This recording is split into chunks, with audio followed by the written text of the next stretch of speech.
Do we know the date that Jesus was crucified? Well, we have some pretty good ancient evidence and even some modern evidence. So today we're going to discuss that. Be sure to stick around for the item number one, because that is probably something you haven't heard before. So here are 10 reasons that lead to Jesus's crucifixion date. Can we estimate the date?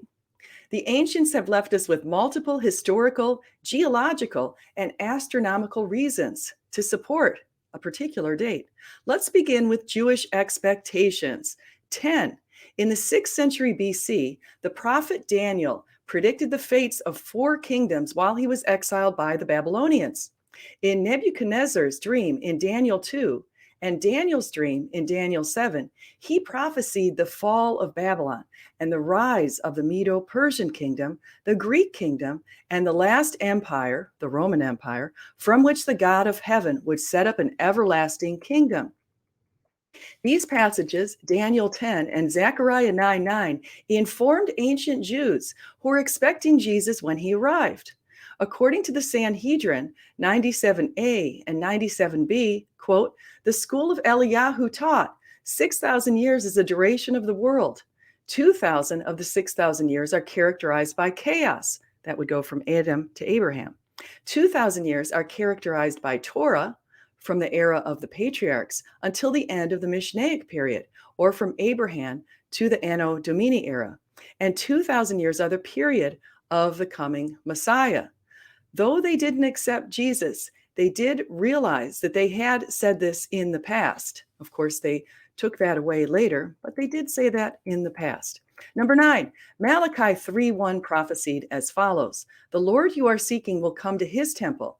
This prophecy came during the Second Temple period, and the Second Temple was destroyed by the Romans in 70 AD. So we know the Anointed One had to come prior to 70 AD. We're down to narrowing. Daniel 9 prophesied that the Anointed One would be cut off 77s less 7 years after the call to restore and rebuild Jerusalem goes out. That call went out in 457 and 444 BC, twice, giving us a window of years between 27 and 40 AD. So now we're getting closer. The Jews for Jesus link Daniel 9 to the following scriptural passages. 1, to finish transgression, compare that with Isaiah 59:20. 2, to make an end of sins, compare that with Isaiah 27:9, Ezekiel 36:35 to 27, or 25 to 27, Jeremiah 31:31 to 34. 3, to make reconciliation or atonement for iniquity. 4, to bring an everlasting righteousness, compare that with Isaiah 126, 11:2-5 and 32:17, and then also compare it with Jeremiah 23, 5-6 and 33, 15-18. And 5, to seal up vision and prophecy, and 6, to anoint a most holy place, the Jewish temple. Compare that with Ezekiel 40-48. Number 7, Babylonian astronomers followed the Star of Bethlehem, which was revealed at the birth of Jesus. Jesus' birth occurred in Bethlehem as prophesied by Micah in 5:2, prior to King Herod's death in 1 BC. Early church fathers placed the timing of his birth around 2 or 3 BC. Scholars have concluded a 1 BC date for Herod's death based on Josephus's writings, the timing of the Passover, and the number of events that Josephus described between a solar eclipse and the Passover. The solar eclipse occurred in 1 BC and 4 BC, but the 4 BC sure hypothesis has been refuted for the reasons I just described. 6, Jesus was around 30 when he began his ministry, according to Luke 3:23. So again, we're narrowing that window down. 5, Jewish historian Josephus named Jesus and said Pilate condemned him to be crucified and to die. The pagan Roman historian Tacitus said that Christ suffered the extreme penalty during the reign of Tiberius, which was between 14 and 37 AD, at the hands of Pontius Pilate, which was between 26 and 37 AD. Accordingly, we have a small window of time for Jesus' crucifixion between 26 and 37 AD. Let's see if we can narrow it down even more. 4, all 4 Gospels place the crucifixion on the Friday before nightfall during the Passover week.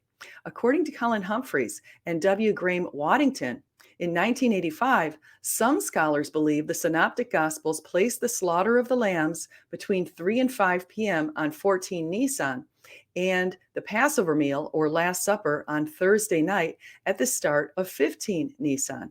See Luke 22:15. According to Harold Hayner, 1977, the Synoptic authors used a Galilean Pharisaic calendar reckoning, which ran from sunrise to sunrise, while John used the Judean Sadducees calendar, which ran from sunset to sunset.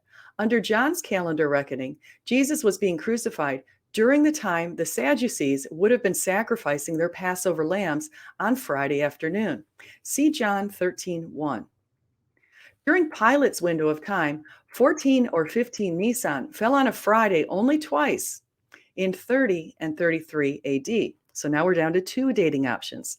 Let us turn to the external evidence in the sky and on the ground to pick which one works.